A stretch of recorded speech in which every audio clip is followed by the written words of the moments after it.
अब हम बात करेंगे थ्योरीज ऑफ इवोल्यूशन। इवोल्यूशन के लिए बहुत सारी थ्योरी दी गई, जिनमें से कुछ थ्योरी की बात करेंगे हम। लेमार्क थ्योरी, सबसे पहले लेमार्क ने अपनी थ्योरी दी। उन्होंने बताया कि जो एक्वायर्ड कैरेक्टर हैं वो इनहेरिट होते हैं, जैसे कि या new needs lead to use और डिसयूज द ऑर्गन। उन्होंने बताया कि जिस तरीके से हम अगर जिराफ वाला एग्जांपल लें कि जिराफ को जैसे जैसे नीड हुई, ऊंचे पेड़ हुए, उसे खाने लीव्स खाने के लिए उसने अपनी गर्दन ऊंची की, तो उसकी जो नेक्स्ट जनरेशन थी उसमें सभी जिराफ्स की गर्दन लंबी हो गई। लेकिन यहाँ पर एक बात थी, जैसे कि एक्वायर्ड कैरेक्टर कहा, तो एक्वायर्ड कैरेक्टर इनहेरिट जरूर हो ये कोई ज़रूरी नहीं है, इसलिए लेमा की थ्योरी फेल हो गई। अब जैसे मान लीजिए कि कोई पर्सन जिम करता है और अपनी मसल्स बनाता है, तो ज़रूरी नहीं है कि उसकी जो नेक्स्ट जनरेशन है उनके पास ही वो जो मसल्स हैं वो नेक्स्ट जनरेशन में जाए, जो उनकी बॉडी जो उन्होंने बिल्डअप किया है वो नेक्स्ट जनरेशन की बॉडी बिल्डअप भी हो। तो एक्वायर्ड कैरेक्टर इनहेरिट हो ये ज़रूरी नहीं है, सिर्फ ओनली जेनेटिक कैरेक्टर ही एक जनरेशन से दूसरे जनरेशन में जाते हैं। फिर उसके बाद आई डार्विन थ्योरी ऑफ इवोल्यूशन। ये थ्योरी जो थी वो चार्ल्स डार्विन ने दी थी।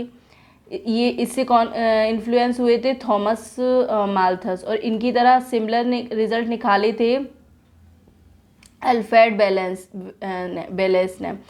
इन्होंने बताया कि बहुत सारी स्पीसीज़ होती हैं, स्पीसीज़ में वेरिएशंस होते हैं, कुछ वेरिएशन जो होते हैं वो यूज़फुल वेरिएशन होते हैं।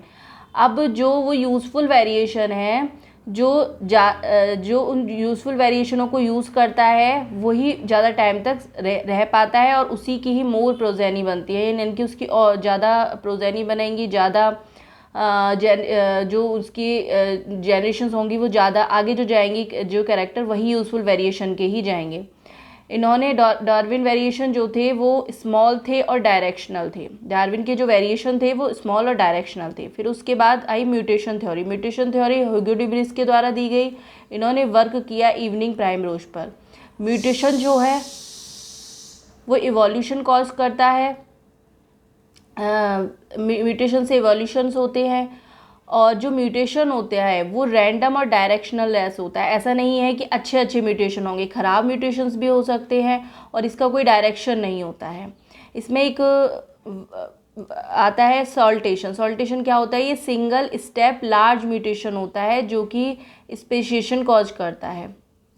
अब लेमार्क की थ्योरी को तो माना नहीं जाता है, ये थ्योरी तो रिजेक्ट हो गई है, लेकिन डार्विन और म्यूटेशन थ्योरी को मिलाकर एक नई थ्योरी बनी है, नियो डार्विनिज्म। इसमें बताया गया है कि जो नेचुरल सिलेक्शन भी है और प्लस म्यूटेशन के द्वारा भी इवोल्यूशन होता है, तो उस थ्योरी को नया नाम दिया गया है नियो डार्विनिज्म, जो कि डार्विन थ्योरी और म्यूटेशन थ्योरी को कंबाइन कर बनाई गई है।